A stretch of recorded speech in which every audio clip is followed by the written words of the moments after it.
Bienvenidos y bienvenidas a Entrevistas El Espectador. El día de hoy nos acompaña el presidente de la Agencia Nacional de Hidrocarburos, Orlando Velandia. Presidente, bienvenido. Karen, muchas gracias.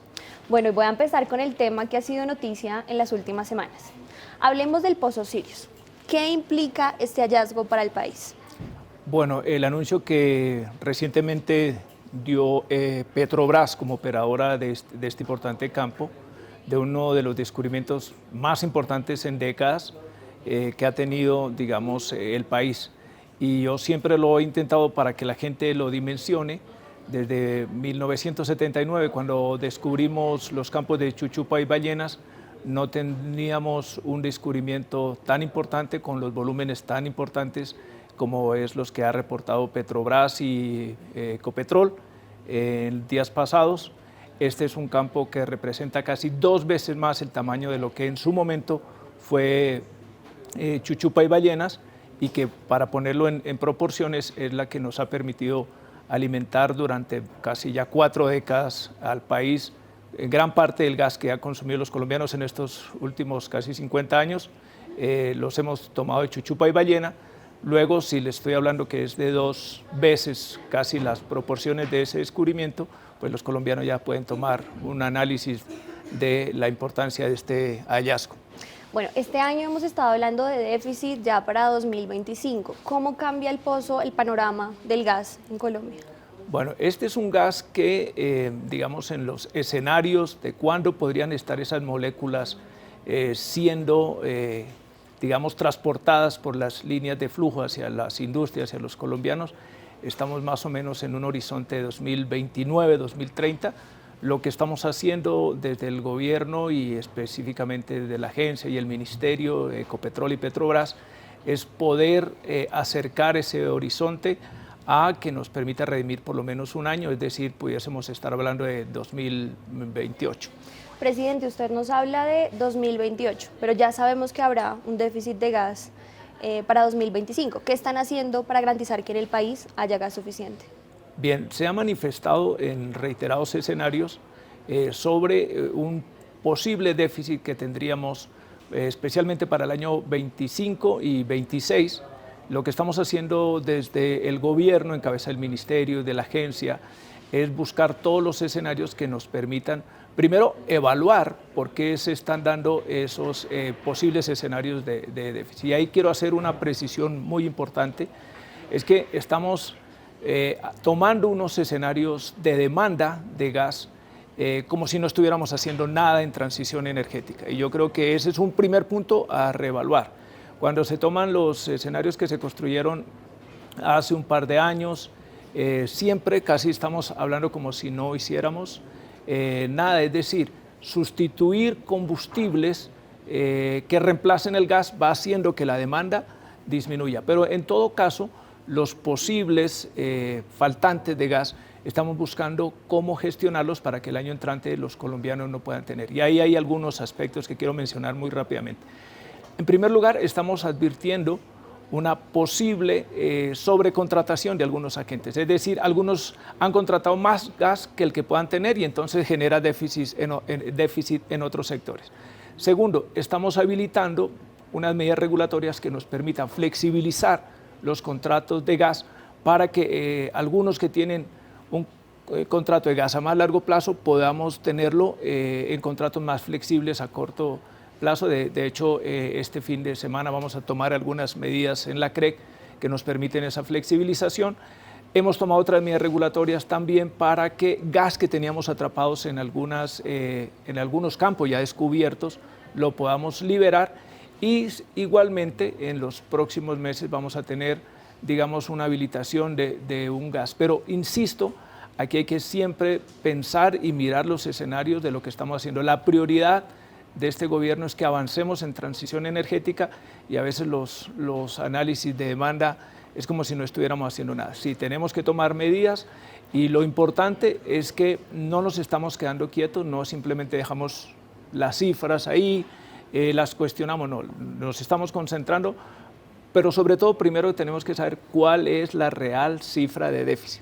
Si tú escuchas a Ecopetrol, dice una, Si escucha a los gremios, dice otra. Si escucha a los agentes, digamos, comercializadores, hablan otra. Lo primero que tenemos que es ponernos de acuerdo en las cifras. El gestor del mercado nos habla de otras cifras. Entonces, nos hemos sentado recientemente en un, digamos, puesto de mando unificado presidido por el señor presidente de la República. Nos hemos dado la tarea de tomar las medidas para que los colombianos tengan la certeza que en el 25 y en el 26 van a tener el gas necesario para llegar a sus hogares y para atender la industria. Bueno, de esta respuesta me nacen muchas preguntas, pero quiero empezar con el final, y es ¿cuándo vamos a saber cuál es la cifra? Pues porque ya estamos en octubre y el déficit es 2025, entonces... Este fin de semana, como le decíamos, a tomar una medida regulatoria que los mismos gremios, digamos, están a la expectativa de que la tomemos. Creo que es razonable tomarla. Una vez se hagan esos rebalanceos en los contratos, cuando la regulación lo permita, estaremos más o menos en la primera semana de noviembre teniendo un estimativo de cuál es realmente, cómo quedaría ese gas distribuido entre los agentes. Hoy sentimos, insisto, que hay unos que se sobrecontrataron y han dejado sin gas a otro. Digamos, en sí no es que no exista gas, lo hemos hablado y lo explicamos en mayo. El país tiene reservas de gas por lo menos para los próximos 6 años, así lo hicimos saber en el informe que dimos en mayo, pero lo que necesitamos es mirar que ese gas que está hoy disponible para la comercialización se redistribuya de mejor forma. Yo lo he insistido en el comité interinstitucional que preside la Agencia Nacional de Hidrocarburos, en que todos tenemos que aportar. Aquí hay algunos agentes, digamos que lo llamo al uso racional, a que realmente pensemos más en el país y no solamente defendamos el nicho especial que representa. Yo creo que tenemos que pensar en el país y entre todos trabajando vamos a sacar adelante esta coyuntura. Hablemos de esta sobrecontratación. ¿Tiene alguna implicación legal? O sea, ¿es un tema que se puede hacer o...?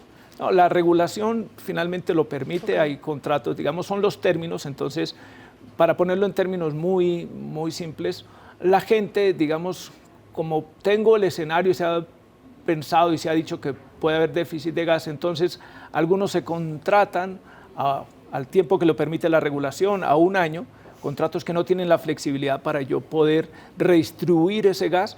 Entonces lo que estamos sacando en la CREC es un mecanismo de flexibilización para que podamos hacer contratos a más corto plazo y haya una redistribución que no se concentre en algunos agentes. Algunos agentes han dejado entrever que pues, lo han hecho por el temor de que el año entrante no tiene gas y entonces lo acumula, la regulación se lo permite, no estamos hablando, pero pues ahí es que buscar un mecanismo normativo que les flexibilice esa posibilidad de liberar gas que tengan concentrado y ponerlo en otros agentes. Sobre eso nos llamó la atención el gestor del mercado, en que encontraba una sobrecontratación en un sector y dejando descubierta otro. Y lo que estamos trabajando es cómo podemos balancear esas cargas y que los colombianos todos tengan el gas. Perfecto. Presidente, los gremios han hablado de que es necesario que se permita la comercialización de gas importado y que hay un decreto, pero que el decreto no ha salido de presidencia. ¿Ese decreto se espera que salga pronto o ustedes no están contemplando la importación? Dentro de las medidas que se revisaron en el puesto de mando unificado está el análisis de ese decreto, la pertinencia, y en los próximos días va a ser publicado. Insisto que son mecanismos regulatorios para que podamos encontrar todas las fuentes previstas para que los colombianos tengan el gas disponible. Si tenemos que hacer ajustes regulatorios, lo estamos haciendo. Si tenemos que trazar algunas líneas de política a través del ministerio o desde la misma presidencia, lo vamos a hacer. Usted me dice que se están tomando todas las medidas, pero cuando uno va en la conversación con las empresas, con los gremios, se ve un panorama mucho más pesimista.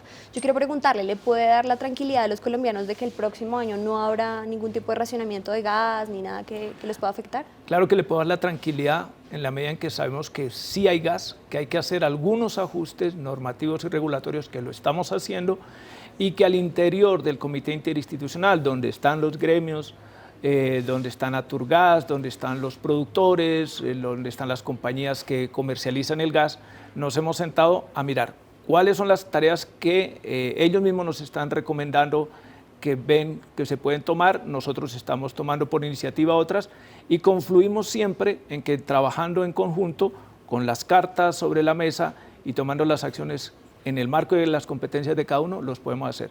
Luego, si nos concentramos en esas tareas y cada uno pone de su parte, los colombianos tienen que tener la tranquilidad que gas hay, lo que tenemos que tomar es las medidas necesarias para que haya una distribución adecuada del gas y no solo unos sectores tengan ese gas descubriendo a otros, digamos, que también son importantes. Presidente, usted me ha hablado de varias medidas que se van a tomar. ¿Me puede contar tres puntuales y explicársela a la gente de la forma más sencilla posible para que entiendan qué es lo que se va a hacer? Perfecto. La primera medida es flexibilizar la posibilidad de que los contratos se puedan hacer a más corto tiempo y entonces se libere gas concentrado. La otra es, digamos, ya hay medidas regulatorias, había que precisar, en su caso, por algunos agentes que tienen gas atrapado en sus campos y en sus pozos y entonces necesitaban alguna precisión y sacamos los conceptos desde la CRE para que las compañías puedan utilizar una línea de flujo y sacar ese gas que está atrapado y ponerlo. Ya esa es la segunda.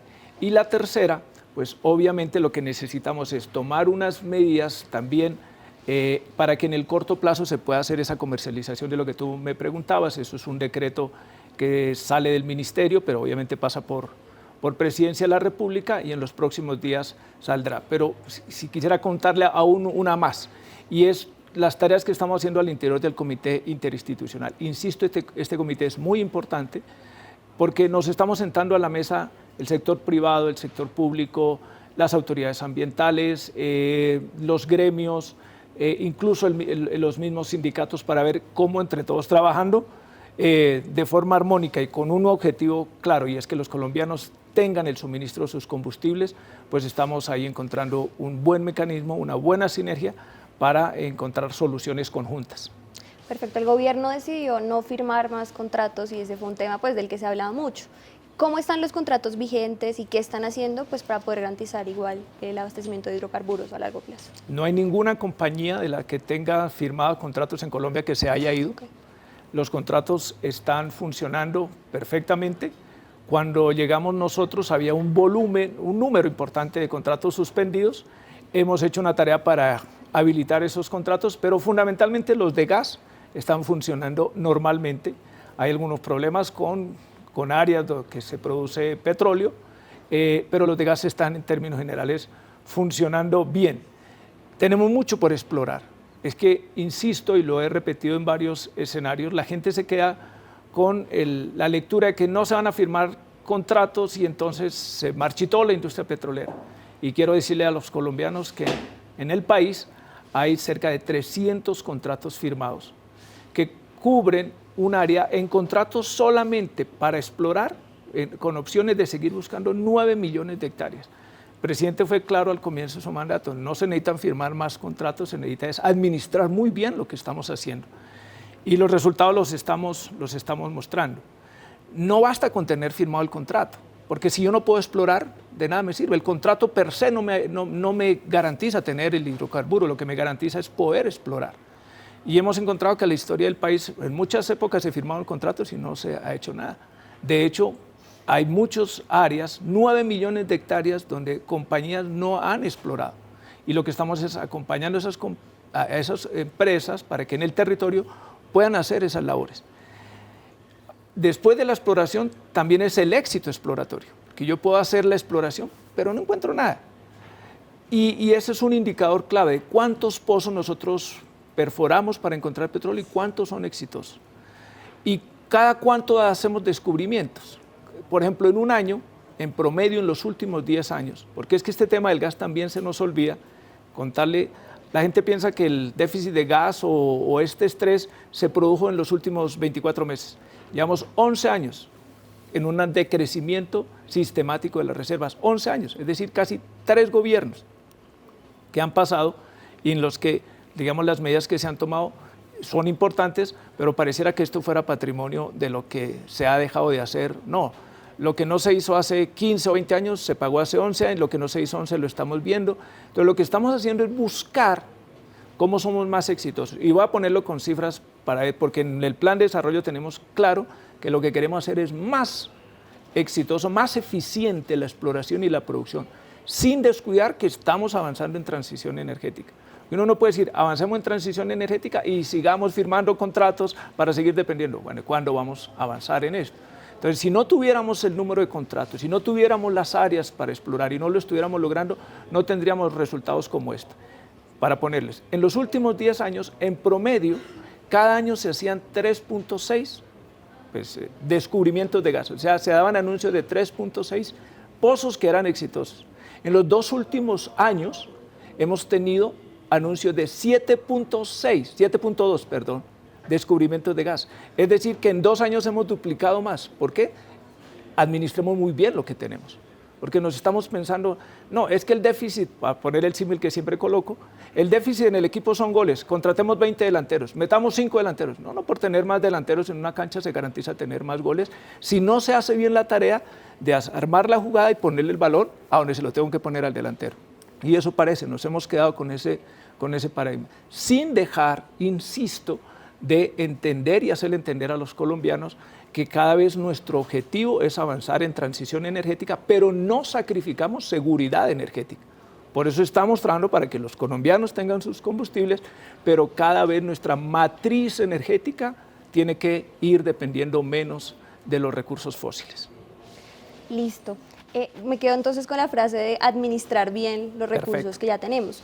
La ACP ha hablado de 18 proyectos en temas de gas que tienen retrasos. ¿Qué pasa con esos proyectos? ¿Por qué se retrasan en Colombia? Hay algunos problemas focalizados en cada uno de ellos. Y esto es otra cosa muy importante, Karen, que tú me ayudas a traer a memoria. En los últimos 2 años hemos incrementado nuestros recursos continentes. ¿Qué son los recursos continentes? Es hidrocarburo que ya hemos encontrado, pero que se requiere superar ciertas situaciones que nosotros llamamos contingencias. Falta alguna licencia ambiental, falta alguna licencia social, es decir, consultas previas, faltan, digamos, algunos trámites regulatorios. Ese incremento importante que se ha tenido por ese volumen importante de descubrimiento, insisto, es eficiencia y eficacia en lo que uno hace.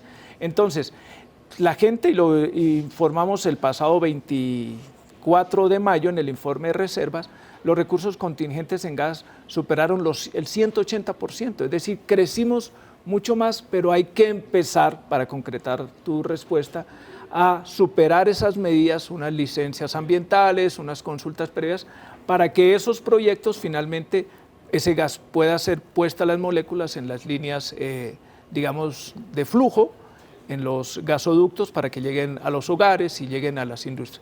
Esas medidas son las que es necesario tomar y cada una de esas contingencias en cada uno de esos proyectos que menciona la ACP es la que llevamos al comité, donde tienen asiento las autoridades ambientales, el Ministerio del Interior con la Dirección de Consulta Previa y miramos qué acciones conjuntas tomamos y cómo aceleramos eso. Esa es, digamos, la esencia del comité.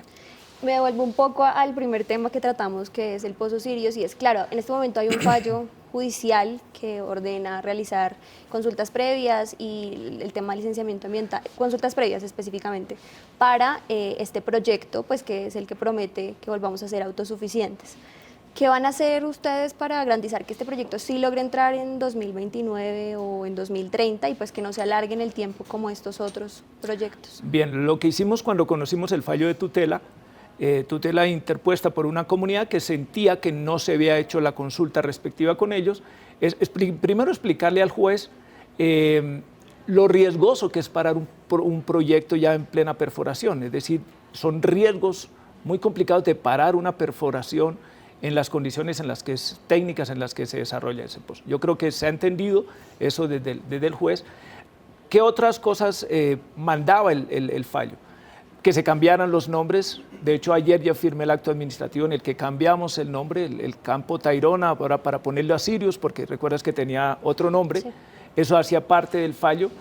Otra parte del fallo era que se hiciera la consulta previa con esa comunidad y Petrobras y Ecopetrol han dicho, listo, estamos listos para hacerla, acatamos el fallo, pero no es fácil desde el punto de vista técnico, sería un riesgo inminente para el país parar el proceso. Entonces, se va a acatar. Hay que hacer un cambio de nombres por algún cuestionamiento de nombres que consideran patrimonio estas comunidades. Igualmente se adelantará la consulta para atender a esta comunidad. Esta es una comunidad de muchísimas otras, es decir, si habían 80 comunidades, ya se hizo 80, apareció esta comunidad, pues obviamente si ya hicimos con 80 no faltará de más hacerlo con la que el juez nos dice, pero digamos las autoridades del orden nacional, en este caso el Ministerio de Minas, la agencia, los mismos gremios, pues contestaron y le explicaron al juez, digamos, que se acatara el fallo, pero sin poner en riesgo la operación del campo. Es decir, sí se realizará la consulta previa. Por supuesto, se acatará lo que está diciendo el juez y le hemos explicado al juez, insisto, que hay que repensar esta, y además el campo ya, el pozo ya está por terminarse, luego no sería pertinente parar un pozo cuando ya está a punto, pero la consulta se va a hacer. Las otras medidas que nos impuso el juez también ya las hemos tomado, como le digo, ayer hicimos los actos administrativos para cambiar los nombres como lo manda el juez. Y han advertido desde los gremios que también para la realización del gasoducto, el que va a permitir como conectar el pozo con el sistema en tierra, se requieren también más de 100 consultas previas. ¿Eso es cierto? ¿Y ustedes cómo van a hacer esa gestión? Las consultas previas, el número de consultas previas que se determina hacer no lo pone ni la compañía operadora ni la ANH, lo establece el Ministerio del Interior a través de la Dirección de Consulta Previa. Dice, mire, en el área de incidencia del proyecto hay tantas comunidades que hoy se conocen y sobre ellas hay que hacer esa consulta previa. Y esos son los tiempos. Cuando nosotros hablamos del 2000, la gente dice, bueno, ¿y por qué hasta el 2029? Porque se tiene previsto cuánto más o menos se demoran estas consultas, cuánto es ya la construcción de esos kilómetros, desde donde está el gas hasta la línea de costa, y es donde están hoy nuestras redes de flujo ya habilitadas. Entonces, todos esos son los tiempos. Lo que estamos es mirando cómo podemos acelerar para que las consultas se hagan más rápido, obviamente con el debido procedimiento, que no haya ninguna comunidad que quede por fuera, y entonces es aportar entre todos. Si hay alguna necesidad de aportar algunos recursos, algunas personas, pues entre todos lo estamos haciendo. Bueno, por temas de tiempo voy a hacer 2 preguntas más únicamente, y la primera es, usted dice que habrá seguridad energética en medio de esta transición por la que está apostando el gobierno. Claro. ¿Puede prometerle eso al país, que habrá seguridad energética, pese a que ahorita hay advertencias de los gremios de riesgos en ese campo? Insisto, no estamos sacrificando seguridad energética por transición energética, pero la transición energética es el marco de referencia en el que en este sector nos estamos moviendo. Para simplificar una cosa, cuando comenzó este gobierno, y aquí hay que hacer una precisión, Karen, que creo que hay gente que hasta lo está haciendo, no sé si malintencionadamente, no lo puedo calificar, pero inducen a error. Cuando hablan de la matriz eléctrica, diciendo que la matriz, y confunden matriz eléctrica con matriz energética. La matriz energética de Colombia es altamente dependiente de los recursos fósiles, petróleo y gas. Ese es el objetivo, cambiar. Entonces, para confundir a la gente, dicen, no, es que la matriz eléctrica colombiana es de las más limpias porque dependemos más del 80%, más del 70% del recurso hídrico. Sí, pero son dos cosas distintas. Luego, lo que nosotros estamos hablando es, en el marco de la transición energética, y quiero poner esa cifra, cuando empezó este gobierno, la capacidad instalada en el sector de generación eléctrica es de 20 gigas, la capacidad instalada. De esos 20 gigas, 0.9, cuando comenzó este gobierno, eran de fuentes, digamos, renovables, fuentes limpias. 0.9 gigas de esos 20. Hoy vamos en más de 2.1, es decir, ya casi el 10%, más del 10% de esa matriz eléctrica son renovables. Ese es el trabajo que estamos haciendo, pero ahí no nos quedamos. Nuestro desafío es avanzar más. Pero mientras avanzamos en ese proceso, que no tiene vuelta de hoja, el mundo lo está demostrando, el informe de la Agencia Internacional de Energía de esta semana nos dio cuenta de hacia dónde va el mundo, y no nos vamos a poder quedar quietos en eso, pero mientras avanzamos en eso, nuestro objetivo es que los colombianos tengan los combustibles necesarios para seguir avanzando en su dinámica económica, que las industrias sigan produciendo, que los hogares tengan la tranquilidad que tienen los combustibles para la cocción de alimentos, para digamos, el calentar el agua, lo que requieran. Entonces, sin sacrificar esa seguridad energética, avanzamos sin descanso en la transición energética. Y la transición energética también nos permitirá, en términos económicos, balancear lo que hoy estamos recibiendo por el petróleo y claro, demás? es que la gente también se equivoca y llama al engaño pensar que la transición energética solamente es sustituir las fuentes de combustible. No, transición energética a la colombiana, como la hemos hecho, habla de seguridad y de justicia. Y la seguridad implica también mirar las implicaciones que tienen en el sector productivo, y eso lo estamos haciendo. De hecho, en la feria, ¿sí?, de economías verdes que realizamos la semana pasada, demostramos cómo está la hoja de ruta en transporte, cómo está la hoja de ruta también, digamos, en otros sectores productivos, cómo logramos sustituir esos ingresos.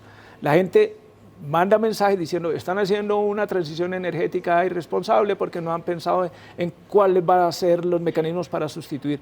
Lo estamos haciendo, lo estamos trabajando. Yo invito a los colombianos a que se lean la hoja de ruta porque la gente tampoco. Hice que una encuesta en un escenario donde había mucha gente del sector eléctrico, más de 300 personas.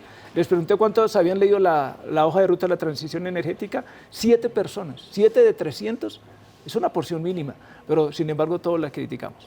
Yo los invito a que vean que ahí hay una transición productiva también, un elemento de justicia, y es ver cómo, por ejemplo, lo que pasó en el Cesar.